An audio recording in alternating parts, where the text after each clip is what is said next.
Hello friends, कैसे हैं आप सब लोग। आप लोगों का स्वागत है हमारी इस यूट्यूब चैनल में, जो आप लोगों को बता दें 3 मार्च का जो एग्ज़ाम है, ठीक है, उसकी हम तैयारी करा रहे हैं। और आप लोगों को बता दें कि बायोलॉजी के अंदर ये वाला जो क्वेश्चन मैं पढ़ाने वाला हूँ ये आपके वहाँ तो काम आएंगे ही, प्लस आप लोगों को बता दें किसी भी बोर्ड एग्जाम से रिलेटेड क्यों ना सही, आपका वहाँ पर भी ये काम आने वाला है। तो इसलिए वीडियो को लास्ट तक देखना और चैनल को सब्सक्राइब करना बिल्कुल मत भूलना।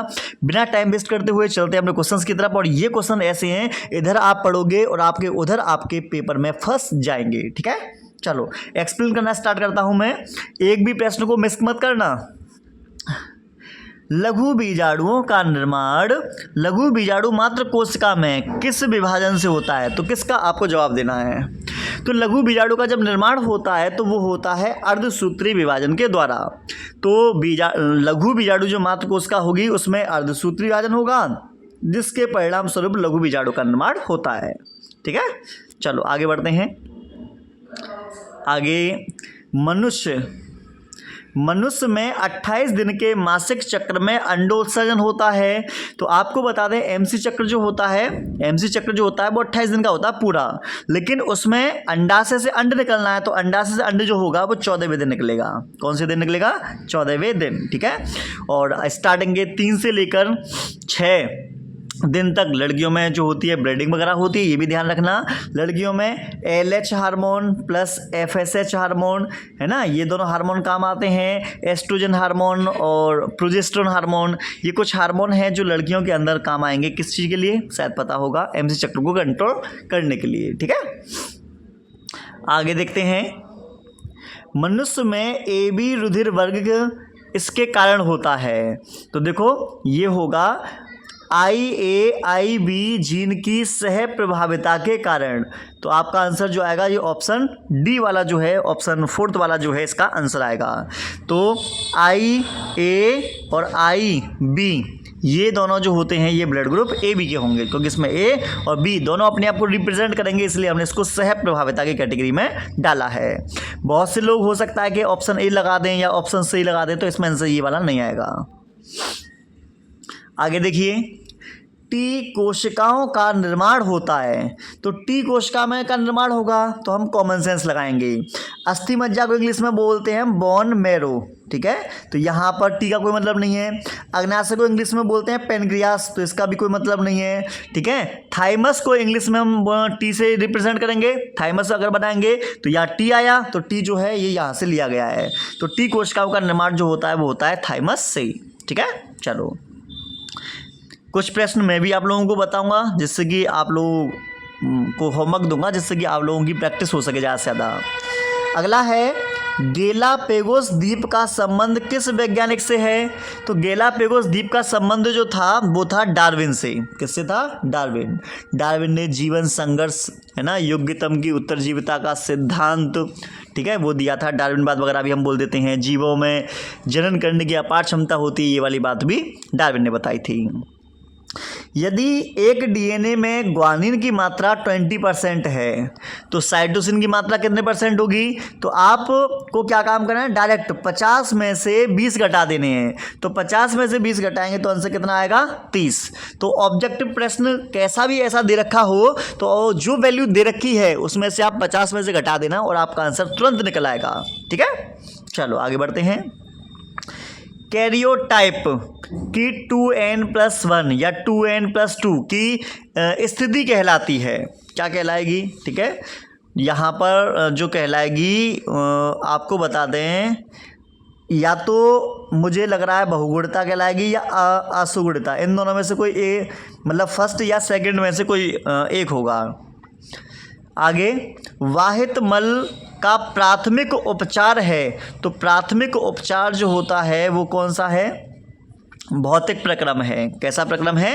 भौतिक प्रक्रम है, तो फर्स्ट वाला आ जाएगा। आइए नेक्स्ट क्वेश्चन की तरफ चलते हैं। हर प्रश्न बहुत इम्पोर्टेंट है, यकीन मानिए। और आपके जो भी बोर्ड एग्जाम हो रहे हैं, इन बोर्ड एग्जामों के अंदर सटीक क्वेश्चन पूछे जाएंगे और आपकी प्रैक्टिस के लिए इससे बढ़िया वीडियो आप लोगों को कहीं पर भी देखने को नहीं मिलेगी। पुस्तक फिलोसफी जूलॉजिक मैंने जब बायोलॉजी घुट्टी पढ़ाई थी तो उसमें भी ये दे रखा है। फिलोसफी जूलॉजिक पुस्तक जो लिखी गई थी वो लेमार्क के द्वारा दी गई थी, ठीक है। और डार्विन की जो पुस्तक थी, डार्विन की पुस्तक थी origin of life, origin of life पुस्तक का नाम था, ठीक है। आगे रेस्ट्रिक्शन, कौन सा, रेस्ट्रिक्शन एंजाइम मुख्यतः किसके पृथक किए जाते हैं, ठीक है। तो रेस्ट्रिक्शन एंजाइम जो होते हैं वो निकाले जाते हैं जीवाणु से। कहाँ से निकाले जाएंगे, जीवाणु से निकाले जाएंगे। रेस्ट्रिक्शन एंजाइम को ही प्रतिबंधन एंडोन्यूक्लियस एंजाइम कहते हैं। और इसका काम क्या होता है, जो डीएनए है, डीएनए को काटने का काम है। तो डीएनए की आणविक कैंची, डीएनए का रासायनिक चाकू भी इसको कहा जाता है, ये भी आप लोग ध्यान रखना। आगे कवक एस्परजिलस नाइगर किस एंजाइम के संश्लेषण से संलग्न है। तो एस्परजिलस नाइगर जो होगा वो किस एंजाइम से संबंधित है, ये वाला जो क्वेश्चन है ये मुझे एक बार देखना पड़ेगा, ठीक है। तो मैं इसका अभी आंसर नहीं बताऊंगा, बाद में बता दूंगा, कमेंट में कर दूंगा, ठीक है। निम्न में से कौन सी प्रोटीन अष्टक में नहीं होती, स्टोन अष्टक में नहीं होती। H1, H3, H2B, H2A, H3 तो मैंने खैर नहीं देखी है, ठीक है। तो H3 होगी जहाँ तक मेरा अंदाजा है। आगे बढ़ रहे हैं, अगला प्रश्न आपके सामने है, बहुत बढ़िया है। निम्न में से कौन सा वास्तविक मानव है। तो वास्तविक मानव जो होता है, निएंडरथल मानव को वास्तविक मानव कहते हैं। इसके जो माइंड मतलब क्रेनियम का जो सीसी में जो आता ना आयतन 1450 सीसी का था। होमो इरेक्टस जो है, होमो इरेक्टस जो है इसका शायद मेरा इसको जावा मानव बोलते हैं होमो इरेक्टस को, ठीक है। चलो आगे बढ़ते हैं। एपिसोम निम्नलिखित में से किससे संबंधित है। तो आपको बता दें एपिसोम का संबंध होता है प्लाज्मिड से। किससे हुआ, प्लाज्मिड से। और प्लाज्मिड जो होते हैं वो कहाँ पाए जाते हैं, तो बोलेंगे प्लाज्मिड जो होते हैं जीवाणु के अंदर पाए जाते हैं। आगे एक प्रारूपी द्विबीजपत्री एवं घास में वास्तविक समजात संरचना है। तो क्या संरचना है, तो द्विबीजपत्री और घास।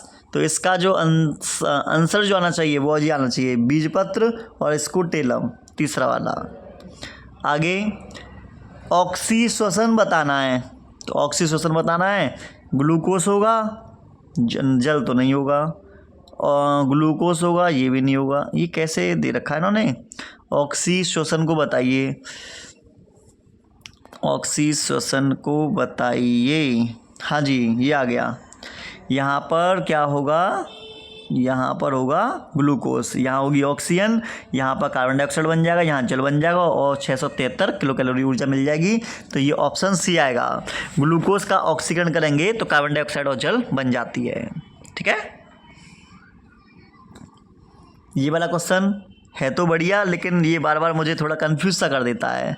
देखते हैं इसमें क्या आएगा, इसमें क्या आएगा। चलो p² 2pq है ना, और q, तो ये आएगा फर्स्ट वाला आएगा आंसर, नहीं सेकंड वाला।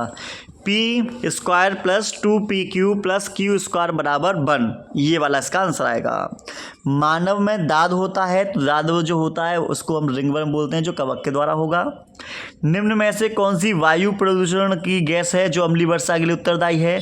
अम्लीय वर्षा जो होती है वो होती है सल्फर डाइऑक्साइड के कारण, तो इसका सेकंड आंसर आएगा। आगे जंतु और पादप के मध्य की कड़ी। तो जंतु और पादप के मध्य की कड़ी जो होती है वो माना जाता है यूग्लिना को। ये ऑलरेडी बायोलॉजी की घुट्टी जो प्लेलिस्ट है वहाँ पर मैं ऑलरेडी समझा चुका हूँ, ठीक है। आप सब लोगों से मैं कहूँगा कि बायोलॉजी की घुट्टी एक प्लेलिस्ट है, उस प्लेलिस्ट के अंदर जाओगे तो सभी की सभी जितनी बातें वहाँ पर वीडियो हैं, जो बातें बताई हैं, बहुत अल्टीमेट हैं और आपके बहुत ज़्यादा काम आएंगी। निम्न में से कौन सा स्तनी ऐसा है जो संकटग्रस्त नहीं है, जिस पर संकट नहीं आया। तो आप बोलेंगे नीलगाय। नीलगाय पे कोई संकट नहीं है। भारतीय बब्बर शेर की संख्या कम है, कस्तूरी मृग की संख्या कम होती आ रही है, लाल पांडुरा की संख्या कम होती आ रही है, पर नीलगाय की संख्या बराबर बनी हुई है। आगे देखो, उस पादप हार्मोन का नाम बताइए जो स्टोमेटा के बंद करने के लिए उत्तरदायी है। तो स्टोमेटा को बंद कर सकता है ABA, जिसको बोलते हैं एब्सिसिक एसिड, है ना, जो वाष्पोत्सर्जन को कम करने का भी काम करता है। ठीक है। रिफ्लेशिया में परागण की क्रिया जो होती है किसके द्वारा होती है? तो हाथी द्वारा, तितली द्वारा, कैरियन फ्लाई या सीसी मक्खी। तो कैरियन फ्लाई जो है इसके द्वारा इसकी परागण की क्रिया होती है। नेक्स्ट क्वेश्चन, प्रश्न बहुत ही अल्टीमेट हैं। विश्व एड्स दिवस कब मनाया जाता है? तो विश्व एड्स दिवस मनाया जाता है हमारा 1 दिसंबर को। आपको बता दें, कोई कंपटीशन एग्ज़ाम की भी अगर आप लोग तैयारी कर रहे हैं तो वहाँ पर भी ये वाले क्वेश्चन जो है पूछे जाएंगे कि विश्व एड्स दिवस 1 दिसंबर को मनाया जाता है। बोर्ड एग्ज़ाम हो या कंपटीशन एग्ज़ाम हो, ऑब्जेक्टिव क्वेश्चन ये वाले जो हैं हर जगह पर आप लोगों को देखने को मिल जाएंगे। ठीक है। काजीरंगा राष्ट्रीय उद्यान भारत के किस राज्य में है? तो काजीरंगा राष्ट्रीय उद्यान जो हमने बोला आ से असम, तो काजीरंगा राष्ट्रीय उद्यान जो है वो असम में है। यहाँ पर एक सींग वाला गैंडा है। क्या है? एक सींग वाला गैंडा। ये भी आप लोग ध्यान रखना। ठीक है ना। चलो आगे बढ़ते हैं। पेरीपेट्स किन का संयोजक है? पेरीपेट्स किन का संयोजक है? इसको मैं आप लोगों के सामने 50-50% रखता हूँ। ठीक है। सरीसृप और स्तनधारी ये वाला नहीं है, चपटिक्रमी एनिलिडा ये वाला नहीं है। ठीक है। पेरीपेट्स जो होगा वो किन किन का है? पेरीपेट्स जो है या तो एनिलिडा और ऑर्थोपोडा के बीच का है या मोलस्का और ऑर्थोपोडा के बीच का है। तो आपको 50-50% बता दिया है, दूसरा या तीसरा, इन दोनों में से आप लोगों का कोई आंसर है।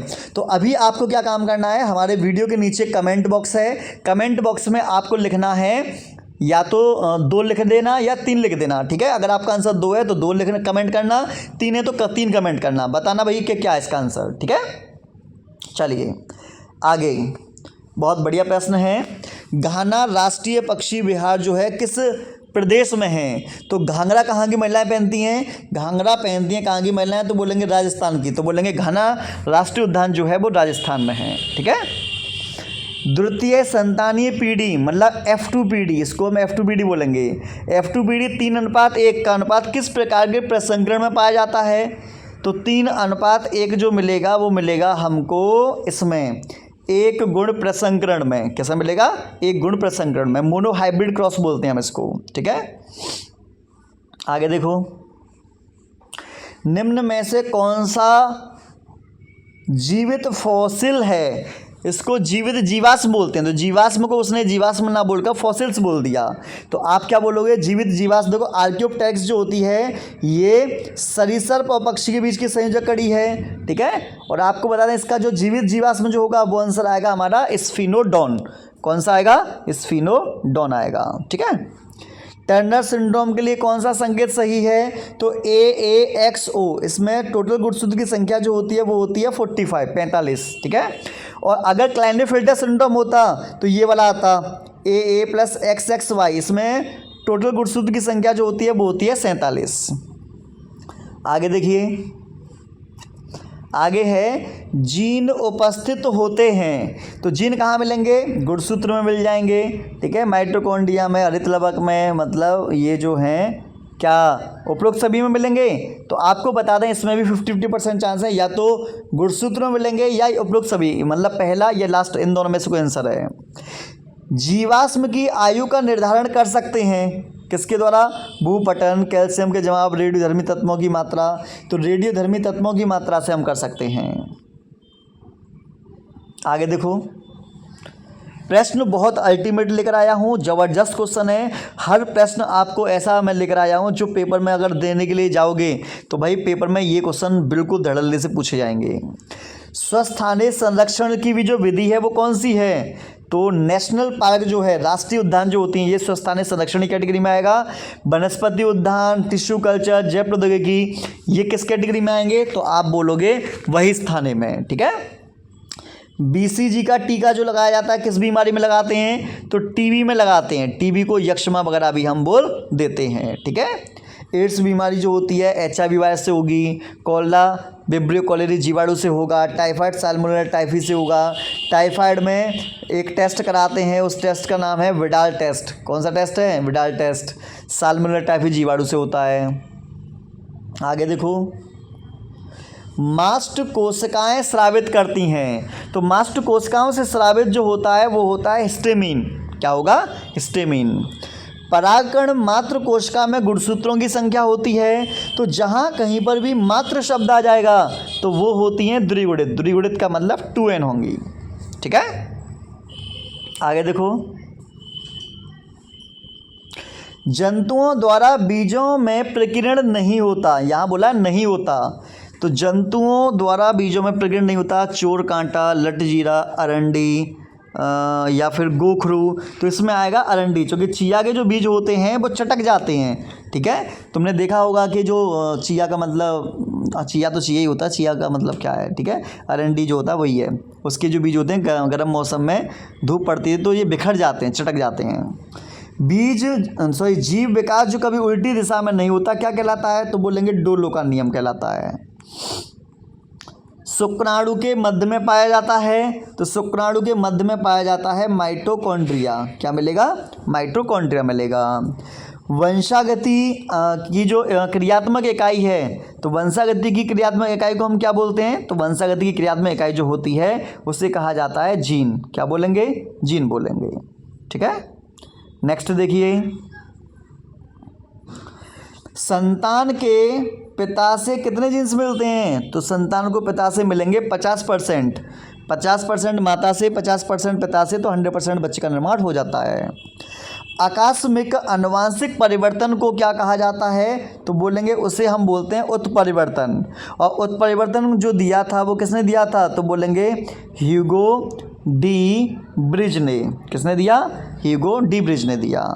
ठीक है, आगे, बहुभ्रूणता की खोज किसने की? तो बोलेंगे ल्यूवेनहॉक ने। तो एंटोनी वॉन ल्यूवेनहॉक जो है उसने बहुभ्रूणता की खोज की थी। ठीक है, प्रोफेसर पंचानन महेश्वरी जो हैं वो पंचानन महेश्वरी भारतीय नहीं, ये भी कुछ में है बहुभ्रूणता की खोज, दोनों भारतीय भ्रूण विज्ञान के जनक। हाँ, भारतीय भ्रूण विज्ञान के जनक होंगे ये पंचानन महेश्वरी। आगे, बीटी कपास में कीटनाशक के रूप में एक प्रकार का होता है, तो कीटनाशक के रूप में प्रोटीन का इस्तेमाल किया जाता है, तो ऑप्शन आएगा ए, प्रोटीन। आगे, संदेशवाहक आरएनए का निर्माण होता है, तो संदेशवाहक आरएनए जो होता है इसका निर्माण कहाँ पर होगा? एमआरएनए का, तो बोलेंगे केंद्रक में। तो केंद्रक जो होता है, केंद्रक के अंदर आरएनए का निर्माण होता है। पुनरावर्ती सिद्धांत जो है किसने दिया था? तो पुनरावर्ती का सिद्धांत जो है माल्थस ने नहीं दिया, डार्विन ने नहीं दिया, बीजमान ने नहीं दिया, तो ये दिया था हैकल ने। ठीक है, परागनलिका का अध्यावरण द्वारा बीजाणु में प्रवेश करना क्या कहलाता है?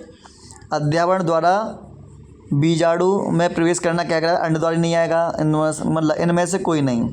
Option D. यदि किसी जलाशय में लगातार प्रदूषक गिरेंगे तो उसका बीओडी जो होगा वो बढ़ जाएगा। बीओडी का पूरा नाम होता है बायोलॉजिकल ऑक्सीजन डिमांड। तो जैसे जैसे जो जल है वो प्रदूषित होता जाएगा वैसे वैसे बीओडी का मान जो है वो भी बढ़ता जाता है। नेक्स्ट क्वेश्चन है हमारा, प्रश्न बहुत ही अल्टीमेट है, आप हर प्रश्न को पढ़कर जाना, बोर्ड एग्जाम में ये छपेंगे। चिकनगुनिया विषाणु है, तो देखो क्यूलेक्स मच्छी से ऐसे बीमारी होती है, उस बीमारी का नाम है हाथी पाँव। ठीक है, और दूसरे नंबर पर है एडिस मच्छर, तो एडिस मच्छर से चिकनगुनिया बीमारी हो जाती है। कौन सी होगी? चिकनगुनिया। एनाफ्लिस मच्छर जो होता है, जब एनाफ्लिस मच्छर काटेगा तो इससे होगा मलेरिया। तो चिकनगुनिया या फिर डेंगू, ये दोनों जो बीमारियां होती हैं ये दोनों बीमारियां होंगी एडिस मच्छर के काटने से। नेक्स्ट क्वेश्चन, प्राकृतिक वास स्थान में जीवों का संरक्षण क्या कहलाएगा? तो अगर प्राकृतिक वास स्थान में जो जीव जहाँ पर रहता है उसको हम उसी के जगह में हम संरक्षित करना चाहते हैं तो उसे कहा जाता है स्वस्थाने संरक्षण। क्या कहलाएगा? स्वस्थाने संरक्षण कहलाएगा। आगे, परागकण मात्र कोशिका में गुणसूत्रों की संख्या होती है, तो ऑलरेडी मैंने अभी बताया था कि मात्र कोशिका जहाँ पर आ जाए तो आपको द्विगुणित पर टिक करना होगा। ठीक है, डीएनए पॉलीमरेज एंजाइम की खोज किसने की? तो एक होता है कॉर्नबर्ग। कॉर्नबर्ग एक वैज्ञानिक का नाम है जिसने डीएनए पॉलीमरेज एंजाइम खोज की, और ये डीएनए से डीएनए को बनाने का काम करता है। ठीक है, और आपको बता दें कि नीरेनबर्ग जो है जेनेटिक कोड से संबंधित हैं। वाटसन और क्रिक जो था उन्होंने डीएनए का द्विकुंडलित मॉडल जो है वो दिया था। आगे, डीएनए खंडों की पहचान की जाती है। तो साधारण ब्लॉटिंग जो होती है, साधारण ब्लॉटिंग के द्वारा डीएनए खंडों को पहचानेंगे हम। बीटी फसलों के उत्पादन में निम्न में से कौन भाग लेता है? तो बीटी फसलों के मामले में आपका आएगा जीवाणु। जीवाणु का नाम क्या है? तो उसे बोलेंगे बीटी। बीटी का पूरा नाम होता है बैसिलस थ्यूरिंजिएसिस, और बीटी जो होता है एक विशेष प्रकार के कीटनाशक की तरह ही काम करता है। फ्रेडरिक ग्रिफिथ ने खोज की। तो फ्रेडरिक ग्रिफिथ ने खोज की थी रूपांतरण की, और एक आता है स्ट्रेप्टोकोकस।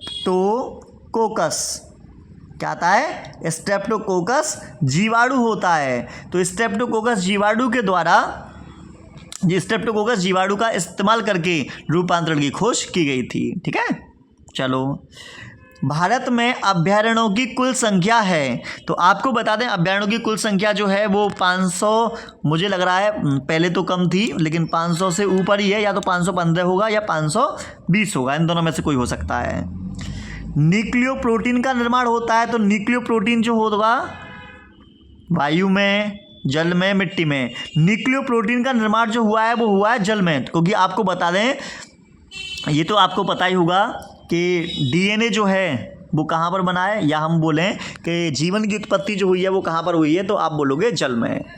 भारतीय भ्रूण विज्ञान के जनक, तो भारतीय भ्रूण विज्ञान के जनक हैं प्रोफेसर पंचानन महेश्वरी। ठीक है, और एक वैज्ञानिक और है हमारे भारत में जो इम्पोर्टेंट है, रामदेव मिश्रा, जो पारिस्थितिक तंत्र से संबंधित थे। सरीसृपों और पक्षियों को जोड़ने का जो कार्य करता है उसे हम क्या बोलते हैं? उसे हम बोलेंगे आर्क्योप्टेरिक्स। आर्क्योप्टेरिक्स के अंदर सरीसृप के भी गुण होते हैं, पक्षियों के भी गुण होते हैं, मतलब दोनों के गुण इसके अंदर पाए जाते हैं। ठीक है, आप लोग प्रश्न देख रहे होंगे, एक से एक अल्टीमेट क्वेश्चन है।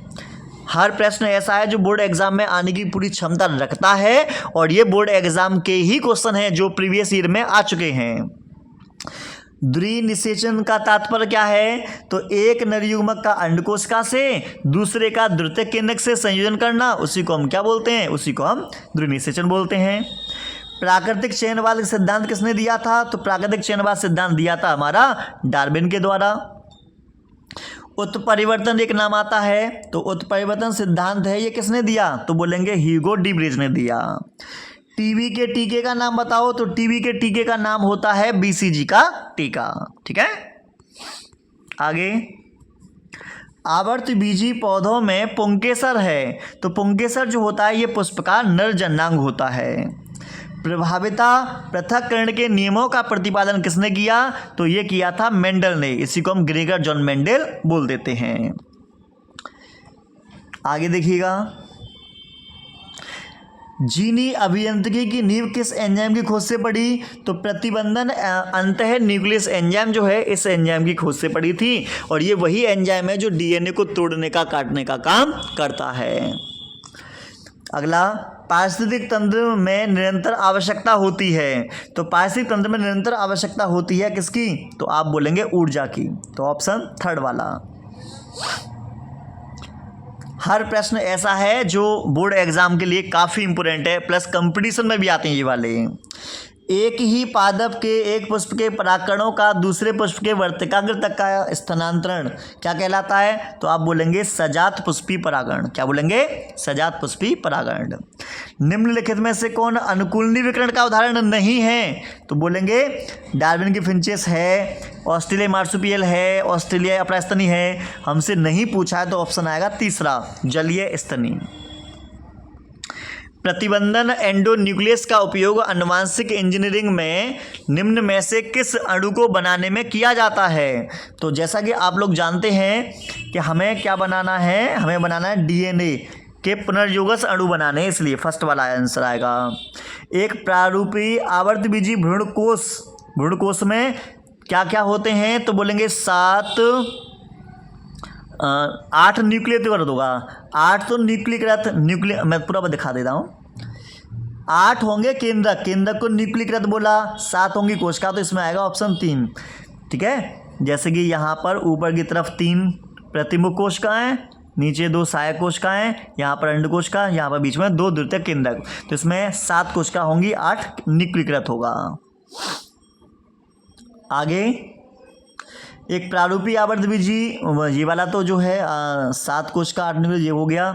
मानव ABA रुधिर वर्ग में कितने जीनोटाइप होंगे?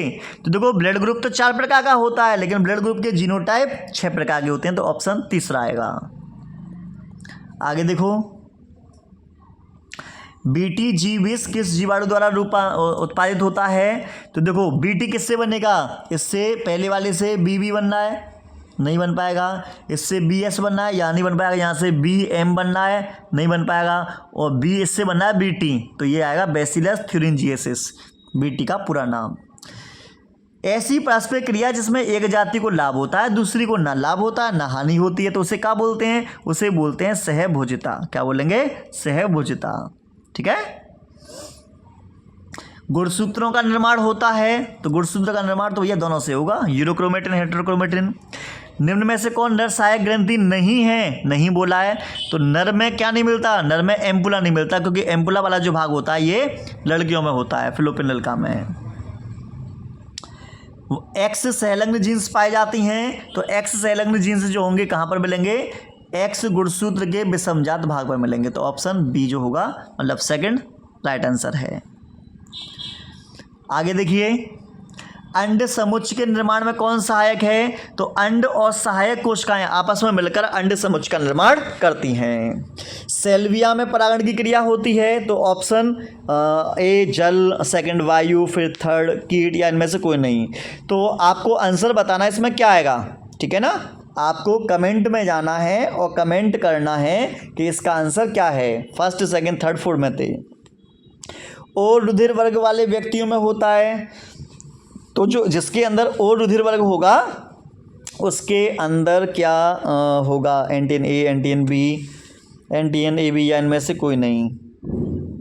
NTN A B, A B, इनमें से कोई नहीं, तो इसमें आंसर आएगा इनमें से कोई नहीं, इसमें कोई एंटीएन नहीं होता।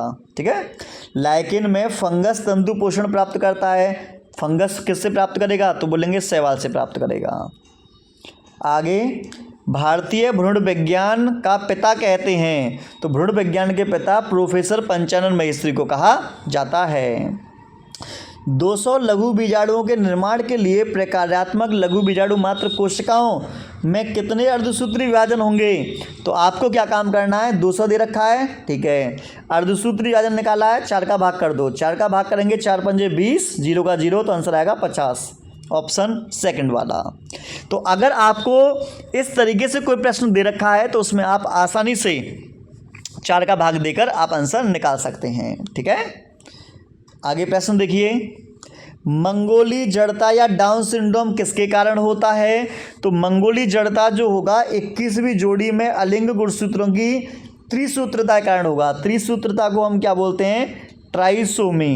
21वीं जोड़ी में ट्राइसोमी के कारण मंगोली जड़ता या डाउन सिंड्रोम बीमारी हो जाती है, और इस बीमारी में टोटल गुणसूत्रों की संख्या जो होगी वो 47 होगी। दलहनी पौधों की जड़ों में पाया जाता है, तो दलहनी पौधों की जड़ों में राइजोबियम लेग्यूमिनोसेरम जीवाणु पाया जाएगा। ये जीवाणु जो होता है दलहनी कुल की जड़ों के अंदर पाया जाता है। ठीक है। आगे देखें,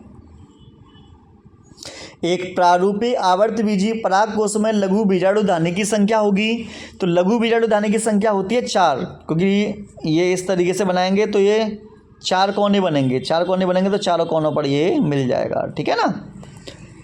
स्त्री में अंतःन रोपण के समय भ्रूण किस अवस्था में होता है? तो भ्रूण होता है ब्लास्टुला अवस्था में, तो आंसर आएगा सेकंड। आगे, तालाब के पानी में जैव निम्नीकरणी से जुड़े सूक्ष्म जीव किस गैस का उपयोग करते हैं? तो किस गैस का उपयोग करेंगे जैव निम्नीकरण के लिए? तो भैया ऑक्सीजन का उपयोग करेंगे। तो इस तरीके से आप लोगों ने देखे कि मैंने धीरे धीरे करके लगभग आप लोगों को 95 प्लस आप लोगों को ऑब्जेक्टिव प्रश्न अभी अभी में मैंने करा दिए। और यकीन मानिए जो मैं आप लोगों को बायोलॉजी के क्वेश्चन करा रहा हूँ ना, ये आपके बोर्ड एग्जाम में प्लस कंपटीशन में बड़े प्यार से पूछे जाएंगे।